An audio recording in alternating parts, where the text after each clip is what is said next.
지금 미국에서 무슨 일이 벌어지고 있는지 아십니까? 향후 5년간 710만 개의 일자리가 사라질 전망입니다. AI 때문입니다. 은행 창구 직원, 고객 상담원, 우체국 직원, 현재 직업의 47%가 AI로 대체될 위험에 처해 있습니다. 세계 최강 경제 대국에서조차 절반의 일자리가 위험하다는 겁니다. 일본은 이미 시작되었습니다. 편의점 무인화, 은행 지점 폐쇄, 콜센터 AI 전환, 노동력 부족 때문에 환영받던 자동화가 이제는 중년층 일자리까지 위협하고 있습니다. 중국은 AI 기업 1,100개가 작년 한 해에만 투자를 받았습니다. 미국과 함께 AI 경제의 70%를 장악했습니다. 문제는 이게 국가 간 격차만 만드는 게 아니라는 겁니다. 놀랍게도 AI는 같은 나라 안에서도 사람을 두 부류로 나눕니다. AI를 활용해 더 생산적이 되는 사람과 AI에게 일자리를 빼앗기는 사람. 미국은 GDP가 5.4% 늘어날 전망이지만 그 혜택은 극소수에게만 돌아갑니다. 한국도 예외가 아닙니다. 이미 은행 창구가 줄어들고 있고 고객센터는 챗봇으로 바뀌고 있습니다. 다음은 누구 차례일까요? 오늘 우리는 이 충격적인 변화가 어떻게 시작되었는지, 그리고 자본주의가 더 이상 노동자를 필요로 하지 않을 때 무슨 일이 벌어지는지 그 이야기를 풀어보겠습니다. AI가 먼저 빼앗아갈 일자리는 이미 정해져 있습니다. 그리고 그 순서는 충격적입니다. 가장 먼저 타격을 받는 곳은 개발도상국입니다. 필리핀을 보겠습니다. 이 나라는 지난 30년간 아웃소싱 산업을 키워왔습니다. 콜센터, 데이터 입력, 기술 지원, 370억 달러 규모 산업입니다. 130만 명이 일합니다. 필리핀 GDP의 7% 이상을 책임집니다. 수도 마닐라만 가봐도 압니다. 고층 빌딩마다 콜센터가 들어차 있습니다. 24시간 불이 켜져 있습니다. 미국 시간에 맞춰 일하기 때문입니다. 이 사람들은 영어를 잘합니다. 인건비도 쌉니다. 미국 직원 1명 고용할 돈이면 필리핀 직원 5명을 쓸 수 있습니다. AT&T, 구글, 액센추어 같은 글로벌 기업들이 여기에 일을 맡겼습니다. 고객 상담, 청구서 처리, 기술 지원 모두 필리핀에서 처리했습니다. 그런데 2023년부터 상황이 바뀌었습니다. ChatGPT가 등장했고 기업들은 계산을 다시 하기 시작했습니다. AI 챗봇 하나면 어떻게 될까요? 24시간 일합니다. 휴가가 필요 없습니다. 건강보험도 퇴직금도 인사팀도 필요 없습니다. 실수도 적고 속도도 빠릅니다. 그리고 무엇보다 압도적으로 쌉니다. 서버 한 대가 콜센터 직원 수십 명을 대체할 수 있습니다. 경제적으로 보면 선택은 명확합니다. 사람을 고용할 이유가 사라지는 겁니다. 실제로 필리핀 아웃소싱 기업의 3분의 2가 이미 AI를 도입했습니다. 처음에는 보조 도구로 시작했습니다. 직원들이 AI 도움을 받아 더 빠르게 일하도록 했습니다. 하지만 곧 깨달았습니다. AI가 혼자서도 충분히 일을 처리할 수 있다는 걸 말이죠. 그래서 이제는 직원 수를 줄입니다. 신규 채용을 중단합니다. 계약을 갱신하지 않습니다. 조용히 그러나 확실하게 사람을 줄여가고 있습니다. IMF는 냉정한 수치를 내놨습니다. 필리핀 아웃소싱 일자리의 89%가 고위험군입니다. 130만 명 중 115만 명이 위험하다는 뜻입니다. 향후 몇 년 안에 이 일자리들 대부분이 사라질 수 있습니다. 한 나라의 주력 산업이 통째로 무너질 위기입니다. GDP의 7%가 증발할 수 있습니다. 그리고 더 무서운 건 대안이 없다는 겁니다. 방글라데시도 같은 상황입니다. 400개의 아웃소싱 기업에 8만 명이 일합니다. 대부분 고객 서비스, 데이터 입력, 전사 작업을 합니다. 정확히 AI가 가장 잘하는 일들입니다. 단순 반복 작업이고 패턴이 명확하고 대량 데이터로 학습시키기 쉽습니다. AI 입장에서는 가장 먼저 정복할 수 있는 영역입니다.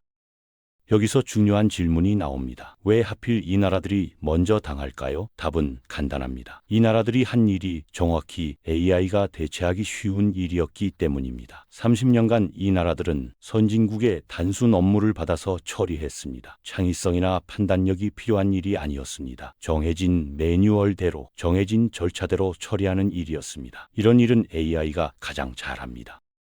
반면 선진국 노동자들은 어땠을까요? 미국이나 유럽 기업들은 단순 업무를 아웃소싱으로 빼고 본국 직원들에게는 더 복잡한 일을 맡겼습니다. 전략 수립, 문제 해결, 창의적 작업, AI가 아직 완전히 대체하기 어려운 영역입니다. 결과적으로 개발도상국들은 AI가 가장 먼저 정복할 수 있는 일자리만 잔뜩 만들어둔 셈입니다. 더 큰 문제가 있습니다. 이제 기업들은 아웃소싱 자체를 재검토하고 있습니다. 과거에는 인건비 때문에 해외로 일을 보냈습니다. 필리핀 직원이 미국 직원보다 5분의 1 가격이니까요. 하지만 AI는 필리핀 직원보다도 훨씬 쌉니다. 그리고 미국에 두든 필리핀에 두든 비용 차이가 없습니다. 서버는 어디에 두든 똑같으니까요. 그러면 기업 입장에서는 뭐가 유리할까요? 자국으로 다시 가져오는 겁니다. 리쇼어링이라고 합니다. 일자리가 해외로 나갔다가 다시 돌아오는 겁니다. 하지만 사람이 아니라 기계로 돌아옵니다. 미국 기업이 필리핀 콜센터를 닫고 미국에 AI 시스템을 설치합니다. 일자리는 미국으로 돌아온 것처럼 보이지만 실제로는 사람 일자리가 아닙니다. 서버실 몇 개면 끝입니다. 이게 무섭습니다. 지난 30년간 개발도상국들이 쌓아온 전략이 하루아침에 무너지는 겁니다. 값싼 노동력으로 선진국 일을 받아서 경제를 키운다. 한국도 그랬고 중국도 그랬고 동남아시아도 그 길을 따라왔습니다. 그런데 AI는 그 사다리를 걷어차 버렸습니다. 값싼 노동력이 더 이상 경쟁력이 아닌 세상이 온 겁니다. 필리핀 정부는 이제야 대응하기 시작했습니다. 2028년까지 100만 명을 재교육하겠다는 계획을 발표했습니다. 방글라데시도 AI 인재 양성, 교육 시스템 현대화, 테크 스타트업 지원을 담은 정책을 내놨습니다. 하지만 시간이 부족합니다. AI는 이미 현실이고 일자리는 지금 사라지고 있습니다. 재교육 프로그램이 효과를 보려면 최소 5년은 걸립니다. 그 사이에 수십만 명이 일자리를 잃을 겁니다. 그렇다면 선진국은 안전할까요? 전혀 그렇지 않습니다. 미국부터 보겠습니다. 미국 노동통계국은 냉정한 전망을 내놨습니다. 계산원, 은행 창구 직원, 우체국 직원, 고객 상담원, 이 직업들이 줄어들 것으로 예측됩니다. 한 연구는 더 충격적입니다. 향후 5년간 710만 개의 일자리가 사라질 수 있습니다. 현재 존재하는 직업의 47%가 AI로 대체될 위험에 처해 있습니다. 절반입니다. 미국 노동자 둘 중 한 명은 AI 위협을 받고 있다는 뜻입니다. 일본은 이미 현실이 되었습니다. 편의점 세븐일레븐이 무인 계산대를 확대하고 있습니다. 미주호 은행은 지점을 대규모로 폐쇄했습니다. 소프트뱅크는 콜센터를 AI로 전환했습니다. 처음에는 노동력 부족 때문이었습니다. 일본은 고령화로 일할 사람이 줄어들고 있습니다. 그래서 자동화를 환영했습니다. 하지만 이제는 다릅니다. 중년층 일자리까지 위협받고 있습니다. 40대, 50대 사무직 노동자들이 불안해하고 있습니다. 한국도 시작되었습니다. 은행 지점이 줄어들고 있습니다. KB국민은행, 신한은행, 하나은행 모두 지점 수를 감축하고 있습니다. 창구 직원도 줄었습니다. 대신 ATM과 모바일 뱅킹이 늘어났습니다. 고객센터도 변했습니다. 전화하면 먼저 AI 상담원이 받습니다. 간단한 질문은 AI가 해결합니다. 복잡한 문제만 사람에게 연결됩니다. 사람 상담원 수는 계속 줄어듭니다. 보험회사도 마찬가지입니다. 보험 심사가 자동화되고 있습니다. 과거에는 심사역이 서류를 하나하나 검토했습니다. 이제는 AI가 몇 초 만에 처리합니다. 의료 기록, 과거 이력, 위험 요소를 분석해서 승인 여부를 판단합니다. 사람보다 빠르고 일관성도 높습니다. 심사 직원 수요가 급격히 줄어들고 있습니다. 여기서 패턴이 보입니다. AI가 먼저 대체하는 일자리는 명확합니다. 첫째, 반복적인 일, 매번 비슷한 패턴으로 처리되는 업무입니다. 둘째, 규칙이 명확한 일, 정해진 절차와 기준이 있는 작업입니다. 셋째, 대량의 데이터로 학습 가능한 일, 과거 사례가 많이 축적된 분야입니다. 이 세 가지 조건을 만족하면 AI가 쉽게 대체할 수 있습니다. 반대로 AI가 어려워하는 일도 있습니다. 창의성이 필요한 일, 복잡한 판단이 필요한 일, 사람과의 깊은 소통이 필요한 일, 예측 불가능한 상황에 대응해야 하는 일, 이런 일들은 아직 AI가 완벽히 해내지 못합니다. 하지만 아직이라는 단어가 중요합니다. AI는 계속 발전하고 있습니다. 문제는 직업의 성격만이 아닙니다. 경제 구조 자체가 바뀌고 있습니다. 경제학에서는 자본을 두 가지로 구분합니다. 보완적 자본과 대체적 자본입니다. 과거 대부분의 기술은 보완적 자본이었습니다. 기계가 사람을 도와줬습니다. 더 생산적으로 만들어줬습니다. 하지만 사람은 여전히 필요했습니다. 콤바인을 예로 들어보겠습니다. 과거에는 밭 하나를 수확하려면 20명이 며칠을 일해야 했습니다. 콤바인이 등장하면서 한 사람이 몇 시간 만에 끝낼 수 있게 되었습니다. 하지만 사람이 없어진 건 아닙니다. 여전히 콤바인을 운전할 사람이 필요했습니다. 생산성은 2배 올랐고 임금도 올랐습니다. 노동자는 더 가치 있어졌습니다. 이게 보완적 자본입니다. AI는 다릅니다. 많은 경우 대체적 자본으로 작동합니다. 사람을 돕는 게 아니라 아예 대체합니다. AI 챗봇은 고객 상담원을 더 빠르게 만들어주지 않습니다. 그냥 대체합니다. AI 코드 생성기는 주니어 개발자를 돕지 않습니다. 그 자리를 차지합니다. 자본이 발전할수록 인간 노동이 더 필요해지는 게 아니라 덜 필요해지는 겁니다. 고숙련 전문직은 어떨까요? 이들에게 AI는 여전히 보완적 자본입니다. 재무 분석가가 AI를 쓰면 더 빠르게 보고서를 검토할 수 있습니다. 이상 징후를 찾아내고 전략적 사고에 더 많은 시간을 쓸 수 있습니다. 의사가 AI를 활용하면 진단이 더 정확해집니다. 환자와 대화하는 시간을 더 늘릴 수 있습니다. 이런 사람들은 AI 덕분에 더 가치 있어집니다. 시장에서 더 높은 보수를 받습니다. 실제로 미국에서 이 현상이 관찰되고 있습니다. 1200만 개의 구인 광고를 분석한 연구가 있습니다. AI 도입이 활발한 산업일수록 특정 기술에 대한 수요가 급증했습니다. 비판적 사고, 복잡한 문제 해결, 효과적인 커뮤니케이션, 창의적 의사결정, 이런 인간적 기술이 더 중요해졌습니다. AI가 못하는 걸 할 수 있는 사람의 가치가 올라간 겁니다.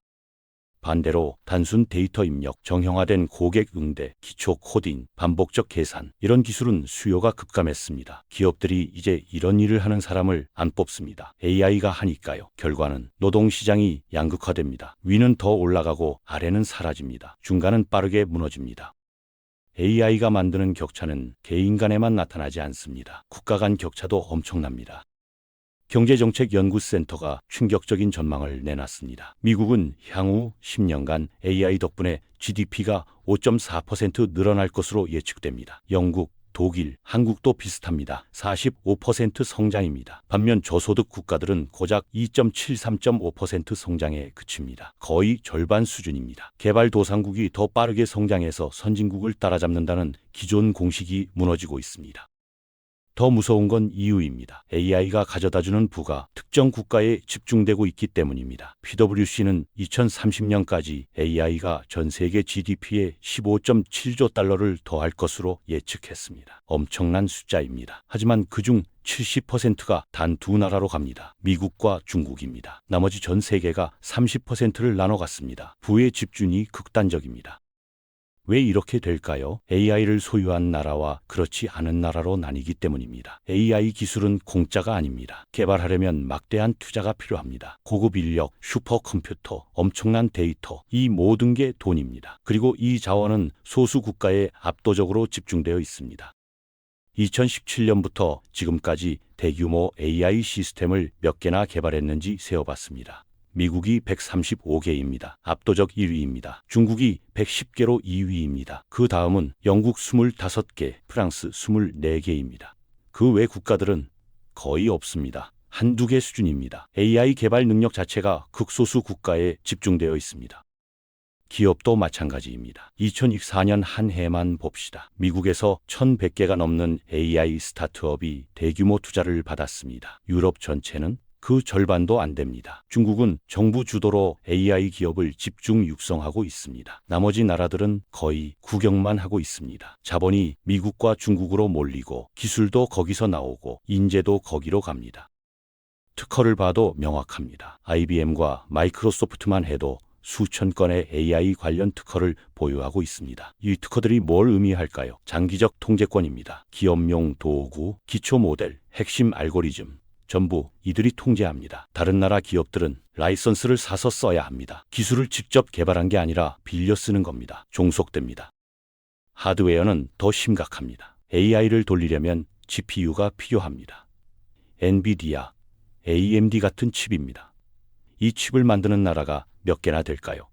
5개입니다. 미국, 대만, 중국, 한국, 일본. 전 세계 GPU의 90% 이상이 이 5나라에서 나옵니다. 나머지 국가들은 칩을 살 수밖에 없습니다. AI 시대의 석유가 칩이라면 석유를 생산하는 나라는 5개뿐입니다.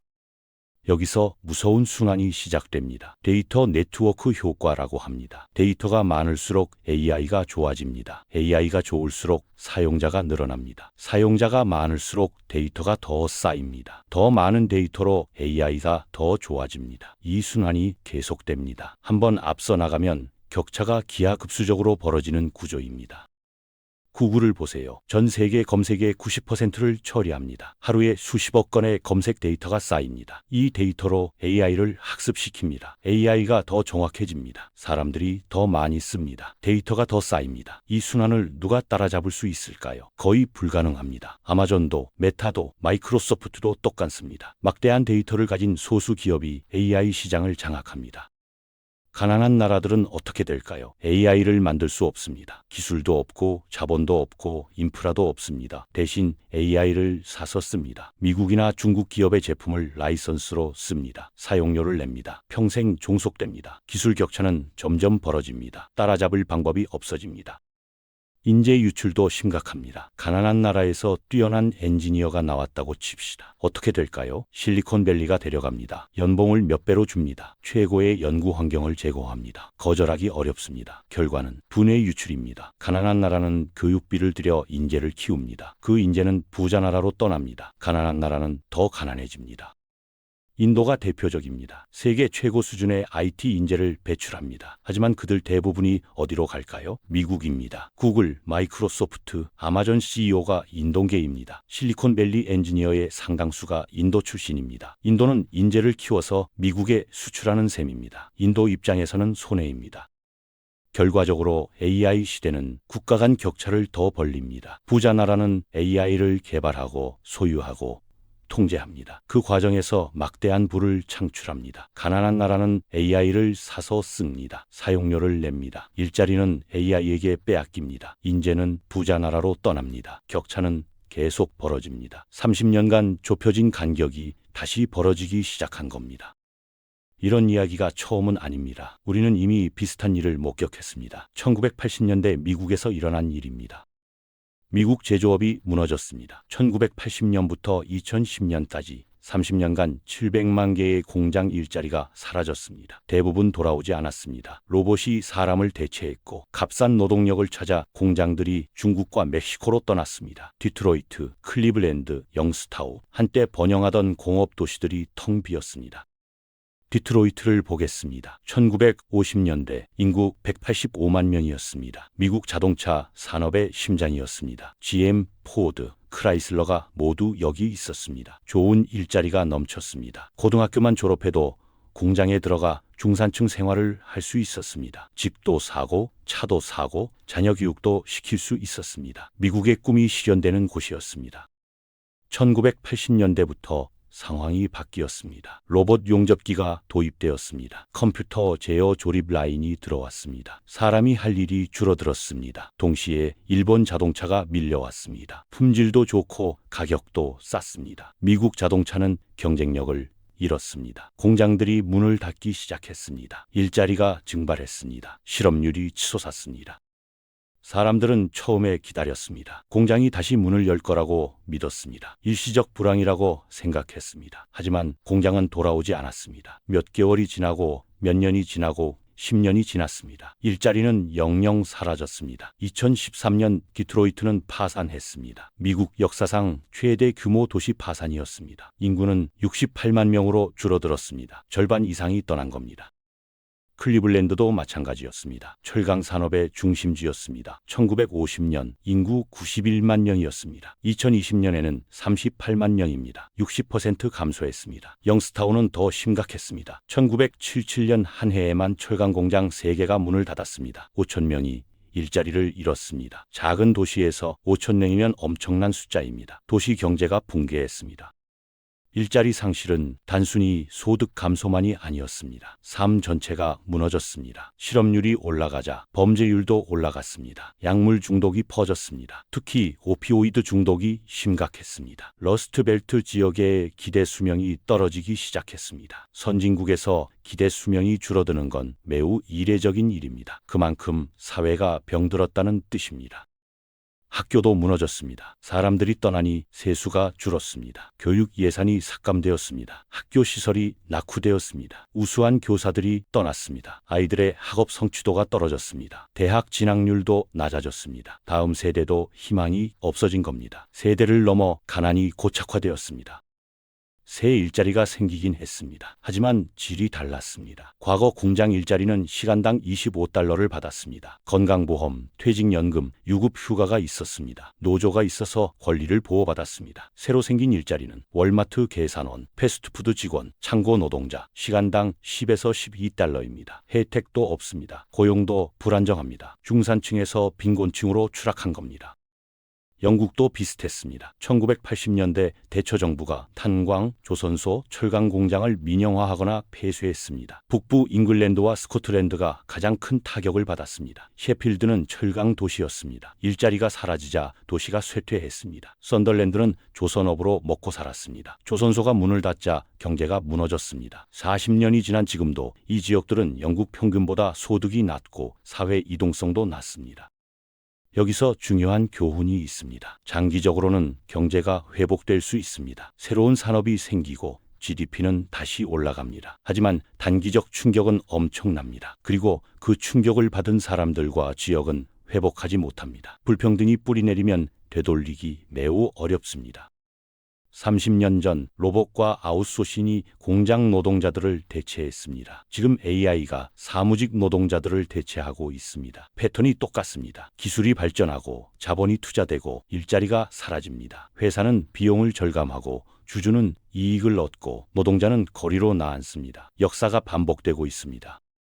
차이가 있다면 속도입니다. 1980년대 제조업 붕괴는 30년에 걸쳐 일어났습니다. AI 혁명은 훨씬 빠릅니다. 5년 아니 3년 안에 일어날 수 있습니다. 챗GPT가 나온 게 2022년 말입니다. 불과 2년 반 전입니다. 벌써 수십만 개의 일자리가 위협받고 있습니다. 앞으로 5년은 어떻게 될까요? 상상하기 어렵습니다. 또 다른 차이는 대상입니다. 1980년대에는 주로 육체 노동자들이 타격을 받았습니다. 학력이 낮은 사람들이었습니다. 지금은 사무직 노동자들입니다. 대학을 나온 사람들입니다. 콜센터 직원, 은행원, 보험심사역, 주니어 프로그래머. 이들은 자신이 안전하다고 생각했습니다. 공부를 열심히 했고 화이트칼라 직업을 가졌으니까요. 하지만 AI는 이들도 가리지 않습니다. 미국인 3명 중 1명이 걱정하고 있습니다. 최근 설문조사 결과입니다. 자신의 일자리가 자동화로 사라질까봐 불안해합니다. 이건 가설이 아닙니다. 현실입니다. 사람들이 느끼고 있습니다. 주변에서 일어나고 있습니다. 러스트벨트의 비극이 화이트칼라 세계에서 재현되고 있는 겁니다. 그렇다면 우리는 어떻게 해야 할까요? 손 놓고 당할 수만은 없습니다. 다행히 미리 볼 수 있습니다. 필리핀과 방글라데시에서 지금 일어나고 있는 일이 앞으로 다른 나라에서도 일어날 것입니다. 어떤 일자리가 먼저 사라지는지, 어떤 대응이 효과가 있는지, 정부가 뭘 해야 하는지 실시간으로 관찰할 수 있습니다. 이들은 우리에게 경고를 주고 있습니다. 그리고 플레이북도 보여주고 있습니다. 필리핀 정부는 움직이기 시작했습니다. 국가 AI 전략을 발표했습니다. 2028년까지 100만 명을 재교육하겠다는 목표입니다. 콜센터 직원들을 AI 시대에 맞는 직무로 전환시키겠다는 겁니다. 단순 상담원에서 복잡한 문제 해결사로, 데이터 입력 직원에서 데이터 분석가로 바꾸겠다는 계획입니다. 야심찹니다. 하지만 시간이 촉박합니다. 방글라데시도 정책 프레임워크를 내놨습니다. AI 인재 양성에 집중합니다. 교육 시스템을 현대화하고 테크 스타트업을 지원합니다. 방글라데시를 AI 서비스 경쟁력 있는 국가로 만들겠다는 목표입니다. 동시에 디지털 교육 프로그램으로 일자리를 지키려 합니다. 계획은 좋습니다. 하지만 실행이 문제입니다. 예산도 시간도 인프라도 부족합니다. 이들의 경험에서 배울 점은 명확합니다. 두 가지를 동시에 해야 합니다. AI 인프라에 투자하고 동시에 사람에게도 투자해야 합니다. 둘 중 하나만 하면 안 됩니다. AI만 키우면 일자리가 사라집니다. 사람만 키우고 AI를 무시하면 경쟁력을 잃습니다. 균형이 필요합니다. 교육이 핵심입니다. 하지만 컴퓨터 과학만 가르치면 안 됩니다. 물론 코딩도 중요합니다. 하지만 AI가 못하는 것을 가르쳐야 합니다. 비판적 사고, 복잡한 문제 해결, 효과적인 커뮤니케이션, 창의적 의사결정, 이런 능력들입니다. 미국 구인 광고 1200만을 분석한 연구가 있습니다. AI 도입이 활발한 산업일수록 이런 인간적 기술에 대한 수요가 급증했습니다.